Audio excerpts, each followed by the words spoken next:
इस बार Minto road को हम आबाद नहीं चाहते। विकसित दिल्ली, हम जो दिल्ली में रहने वाले लोग हैं वो सब लोग चाहते हैं, क्योंकि पिछले 10 वर्षों में जो सरकार रही दिल्ली के अंदर, राजनीतिक मंच नहीं है और कोई ऐसा मन भी नहीं है कि पिछली सरकार को क्रिटिसाइज किया जाए, लेकिन कंपैरिजन हमेशा होता है। मैं कंपैरिजन बीजेपी से नहीं करता हूं, मैं कंपैरिजन करता हूं शीला जी की सरकार से। बीजेपी, कांग्रेस, आम आदमी पार्टी, हम सब राजनीतिक प्रतिद्वंदी हैं, इसलिए चुनाव के समय में थोड़ा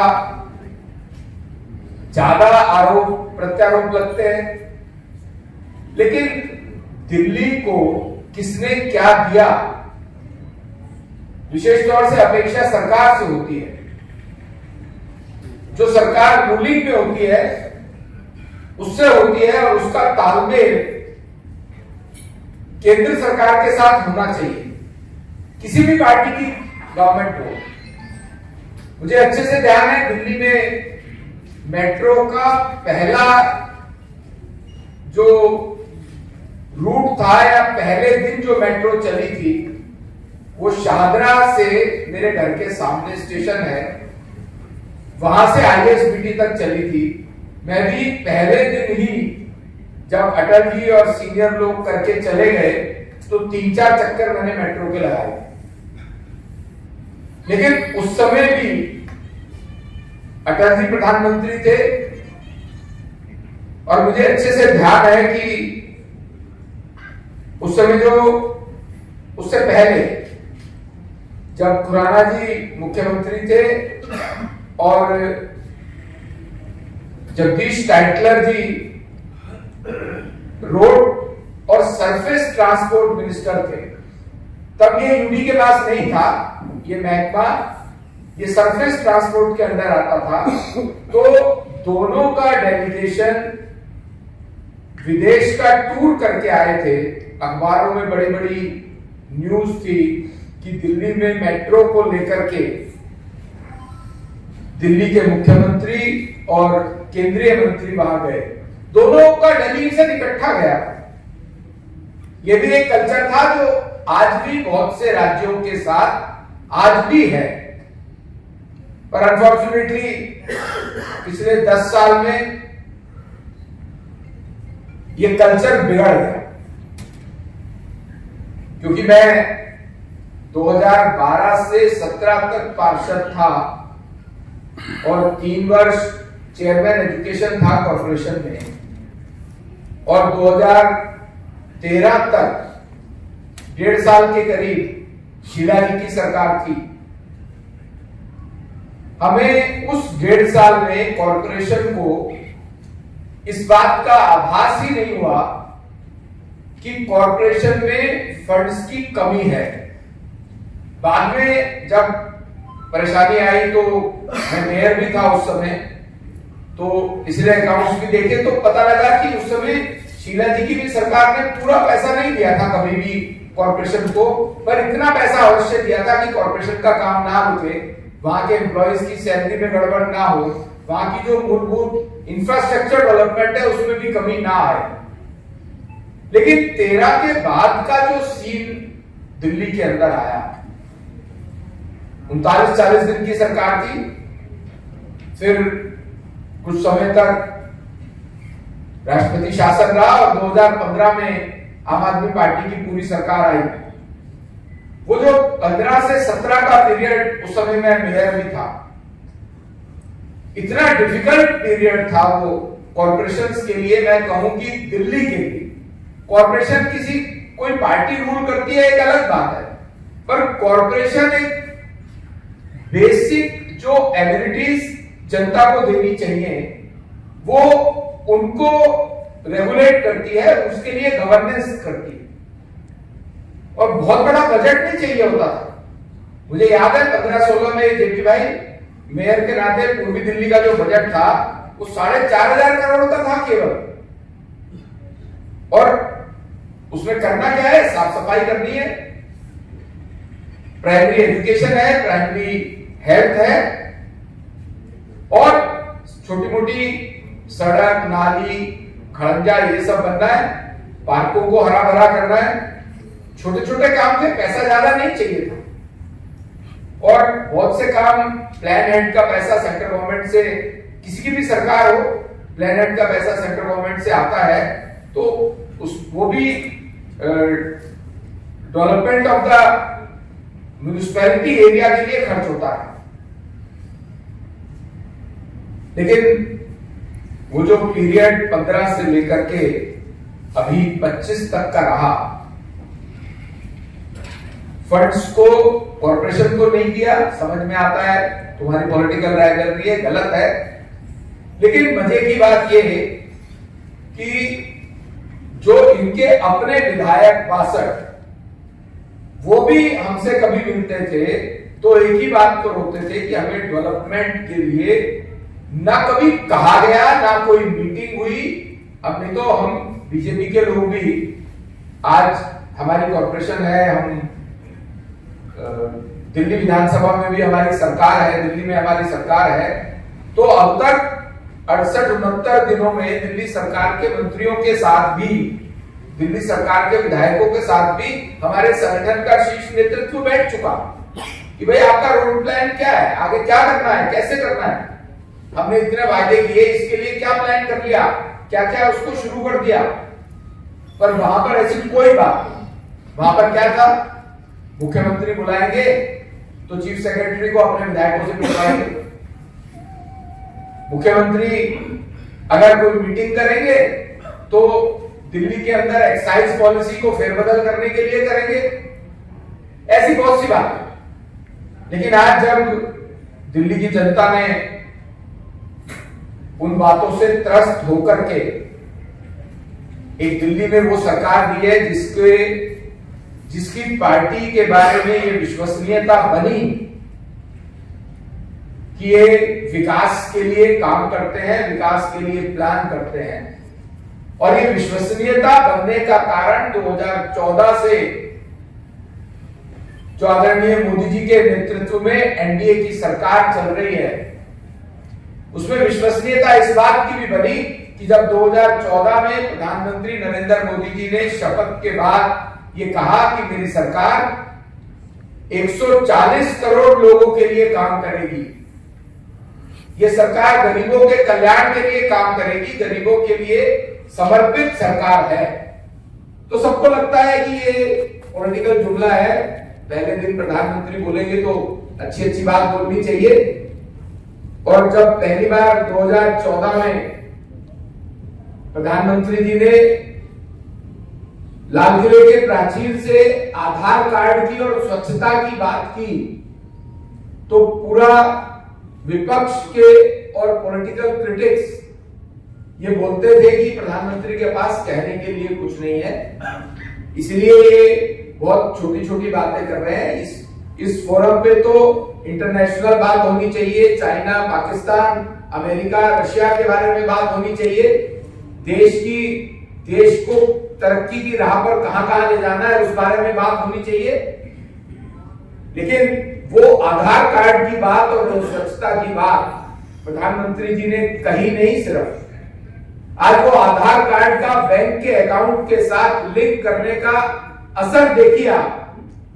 देश के अंदर 30 करोड़ से ज्यादा जीरो बैलेंस के अकाउंट खुलते हैं और वो अकाउंट आधार कार्ड के साथ जब लिंक होते हैं तो सरकार का 100 रुपए चलता है तो जनता की जेब में 100 रुपए का 100 रुपए पहुंचता है। डायरेक्ट बेनिफिट ट्रांसफर के माध्यम से जो बात स्वयं प्रधानमंत्री होते हुए राजीव गांधी जी ने एक्सेप्ट की पार्लियामेंट के अंदर कि 100 रुपया सरकार का चलता है तो 15 पैसे पहुंचता है। आप सोचिए, एक व्यक्ति जो गरीबी से निकल के प्राइम मिनिस्टर बनता है तो उसके मन में गरीबों के प्रति दर्द होता है। इसके कारण से ये योजना बनती है, इसके कारण से ये योजना इंप्लीमेंट होती है। 200 से ज्यादा जन कल्याण की योजनाएं आदरणीय प्रधानमंत्री नरेंद्र मोदी जी के नेतृत्व में बनी और ना केवल बनती हैं, उसका इंप्लीमेंटेशन होता है, उसका फॉलोअप होता है, स्वयं प्रधानमंत्री फॉलोअप करते हैं। मैं समझता हूं कि हम लोग बहुत भाग्यशाली हैं जो उनके नेतृत्व में आज देश में विकास की तरफ, विकास के लिए काम कर रहे हैं। बात दिल्ली विकसित दिल्ली की हो रही है। आज भारत 2047 में विकसित होने की दिशा में काम कर रहा है। मेरे पास रोड ट्रांसपोर्ट मंत्रालय है, स्वर्णिम जी ने बताया कि मेरा कुछ और मंत्रालय बताया, पर मैं स्पष्ट करता हूं, मेरे पास कॉर्पोरेट अफेयर्स है। कॉर्पोरेट अफेयर्स का मतलब देश के अंदर जो बड़ी कंपनीज हैं वो ठीक से रेगुलेट हो, वो नियमों के अनुसार चले, ये भी मेरे पास है। पर रोड ट्रांसपोर्ट 2014 से पहले देश के अंदर 92,000 किलोमीटर का नेशनल हाईवे था। आज वो 1,40,140 किलोमीटर का नेशनल हाईवे बना है। मतलब पिछले 10 साल में 55,000 किलोमीटर का नेशनल हाईवे बनके तैयार हुआ है। 10 साल में 92,000 किलोमीटर, और वो 65 साल में 92,000 किलोमीटर, जिसमें अंग्रेजों के टाइम के भी नेशनल हाईवे थे। ये तो मैं लेंथ की बात कर रहा हूं। ये भी एक बहुत बड़ा स्ट्रेटा है जिसमें हमने 2 लेन से 4 लेन किया, 4 लेन से 6 लेन किया, और उसकी लेंथ बताई है मैंने सिर्फ। 2014 से पहले 12 kilometre per day national highway बनता था देश में। आज 28 किलोमीटर नेशनल हाईवे बनता है। और ये सिर्फ आंकड़े नहीं है, मैं इसका आपको लाभ भी बताता हूं। ये सिर्फ कंक्रीट की रोड नहीं है, ये देश की इकोनॉमी की रोड है, देश की तरक्की की रोड है। ये शहरों को, मार्केट को गांव से जोड़ने की रोड है। आज देश के अंदर ग्रामीण सड़क योजना के तहत 3.5 लाख किलोमीटर का ग्रामीण सड़क योजना में सड़कें बनी है। आप सोचिए, देश के गांव जब मार्केट से, बड़े शहरों से जुड़ते हैं, तो जो गांव की उपज, सब्जी, फल, पेरिशेबल आइटम्स, दूध, दही 15-15 घंटे, 20-20 घंटे बाद मार्केट में पहुंचती थी, आज वो 5 घंटे, 3 घंटे में पहुंचती हैं। तो आप सोचो वो प्रोड्यूस, गांव कितना समृद्ध हो रहा है उससे।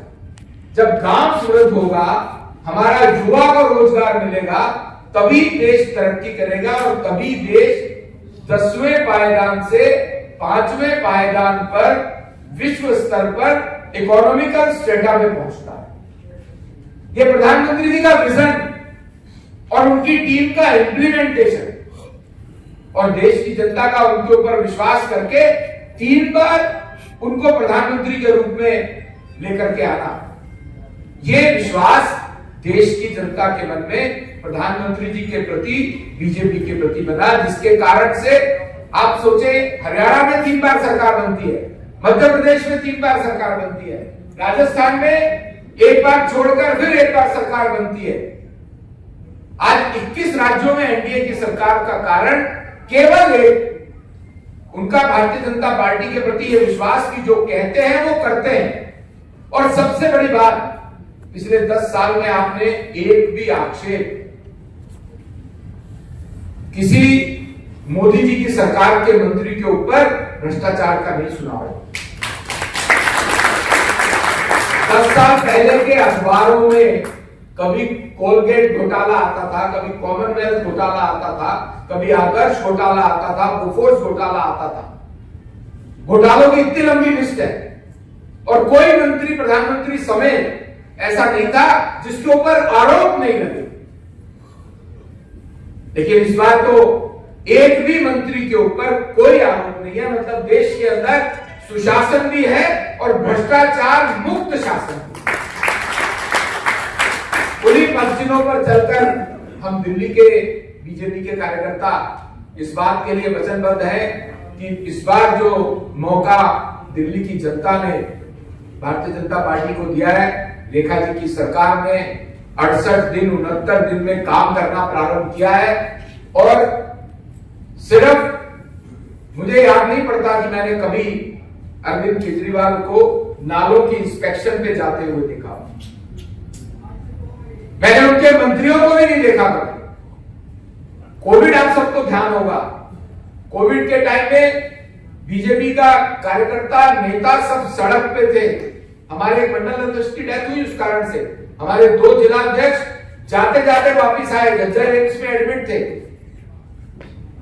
प्रधानमंत्री ने आगे बढ़कर के 140 करोड़ देशवासियों के लिए देश के अंदर वैक्सीन बने, इसके लिए न केवल चिंता की, 24 घंटे काम किया और 9-10 महीने के अंदर 2 कंपनीज ने इंडिजिनस कोविड की वैक्सीन न केवल 220 करोड़ डोजेस देश में लगी, 162 देशों को वैक्सीन भेजी गई वसुधैव कुटुंबकम को स्वीकार करते हुए।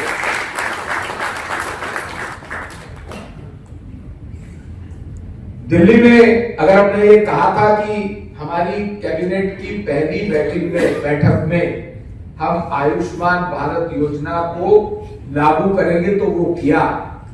और उसके साथ साथ स्वयं नड्डा जी के आशीर्वाद से उन्होंने 2 कार्यक्रमों में आकर के इस योजना को जनता तक पहुंचाने का काम किया। अब तक हम 2 लाख लोगों को 10 लाख रुपए का एक साल में एक परिवार को प्राइवेट हॉस्पिटल में इलाज मुफ्त होगा, इसके लिए 2 लाख गरीब लोगों को कार्ड वितरित कर चुके हैं। अगर प्रधानमंत्री जी ने यह घोषणा की कि देश के अंदर और दिल्ली में भी 70 साल से ऊपर के बुजुर्ग, चाहे अमीर हो चाहे गरीब हो, उनको अपने परिवार वालों पर अपने इलाज के लिए आश्रित नहीं रहना पड़ेगा, तो हमने वो योजना भी लागू की है। और 70 साल से ऊपर वाले बुजुर्गों के लिए आयुष्मान भारत कार्ड बना के देना भी शुरू किया है। पूरे देश में ये योजना केवल 3 राज्यों में नहीं थी। अभी फरवरी 2025 से पहले तक दिल्ली, पश्चिम बंगाल और उड़ीसा में अभी लोकसभा के साथ ही हमारी सरकार बनी, तो वहां पे इंप्लीमेंट हुआ। पश्चिम बंगाल में अभी तक इंप्लीमेंट नहीं हुआ है। दिल्ली के अंदर हमने लागू किया, लेकिन पूरे देश में ये योजना 5 लाख रुपए का स्वास्थ्य की योजना है, बीमा नहीं है। बीमा में तो आपको किस्त देनी पड़ती है, ईएमआई देनी पड़ती है, अपनी इंस्टॉलमेंट देनी पड़ती है, कोई इंस्टॉलमेंट नहीं देनी। पूरे देश में 5 लाख रुपए का इलाज प्राइवेट हॉस्पिटल में फ्री है। लेकिन प्रधानमंत्री जी ने दिल्ली की विशेष चिंता करते हुए अकेला प्रदेश दिल्ली ऐसा है जहां पर उन्होंने 10 लाख का इलाज फ्री किया।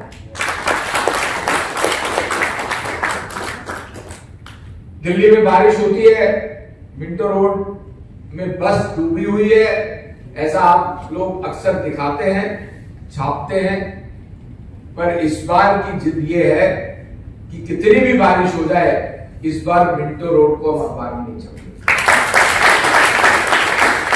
मुझे पता है इसकी स्टेटमेंट दे रहा हूं मैं, क्योंकि मानसून ने अपनी एक झलक दिखा दी है और 25 मई के बाद थोड़ा थोड़ा आना शुरू होने की बात भी है, और जून के दूसरे तीसरे हफ्ते में तो फुल मानसून आ जाता है और हमारे पास बहुत समय कम है।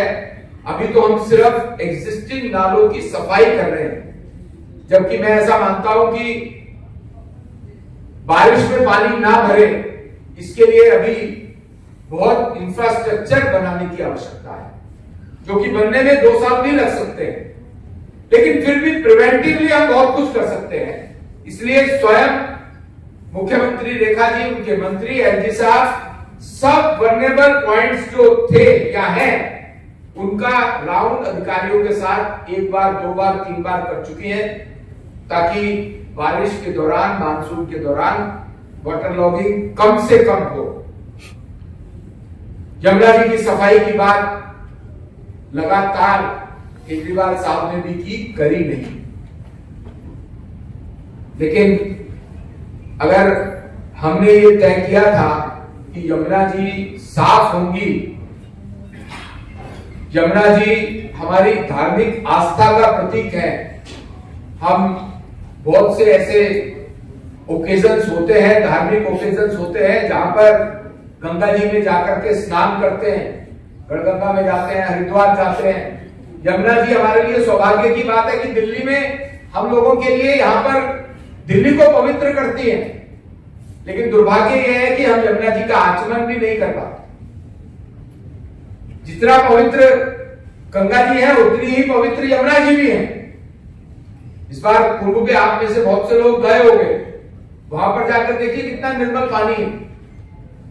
पर अगर प्रधानमंत्री जी ने कहा था कि यमुना जी साफ करेंगे तो उसके लिए एक्शन प्लान आते ही हमने बनाना प्रारंभ किया। स्वयं प्रधानमंत्री जी ने, जिसमें गृह मंत्री जी भी थे, दिल्ली की मुख्यमंत्री, दिल्ली के मंत्री और दिल्ली के चीफ सेक्रेटरी और दूसरे अधिकारी, प्रधानमंत्री जी 1 घंटे बैठ के यमुना एक्शन प्लान पे बात करते हैं और वो स्वयं मॉनिटर करेंगे। सिर्फ ऐसा नहीं कि साबरमती की तर्ज पर यहां पर भी रिवर फ्रंट बनेगा, लेकिन यमुना जी साफ चाहिए। 33 किलोमीटर यमुना जी दिल्ली में है और ओखला के पास का जो उसका स्पैन है, मैक्सिमम स्पैन 6 किलोमीटर है। आप सोचिए इतना अच्छा मौका दिल्ली वालों के पास, और दिल्ली में यमुना जी के लिए कुछ नहीं हुआ। अभी दिल्ली के इस बजट में लगभग 850 करोड़ रुपए दिल्ली की सरकार ने यमुना जी की स्वच्छता के लिए रखा है।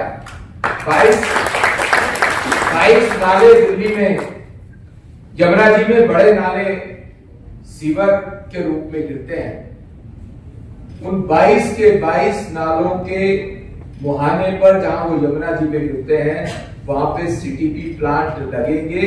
इस बात की चिंता दिल्ली सरकार ने करनी शुरू की ताकि यमुना जी में सीवर का गंदा पानी ना गिरे, सीवर का पानी साफ होकर के जो कि प्रदूषण रहित होगा वो यमुना जी में जाए, ताकि यमुना जी का पानी, उनका जो कैचमेंट है वो साफ मिले उन्हें।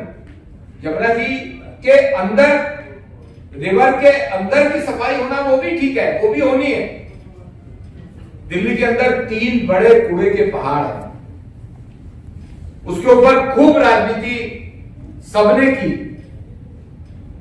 केजरीवाल साहब भी लाल कारपेट बिछा के वहां पहुंचे कई बार, लेकिन उसके लिए कोई एक्शन प्लान शुरू नहीं किया उन्होंने। मेरे जिम्मे रोड ट्रांसपोर्ट लगा। रोड ट्रांसपोर्ट में एक पार्ट इनर्ट वेस्ट होता है जो हम सड़क बनाने में नीचे डाल सकते हैं। ये बात मैंने नितिन जी से की, मेरे सीनियर मंत्री हैं। मैंने उनको चिंता व्यक्त की कि मैं चाहता हूं कि हमारा गाजीपुर वाला मेरी लोकसभा में है, ये हटे।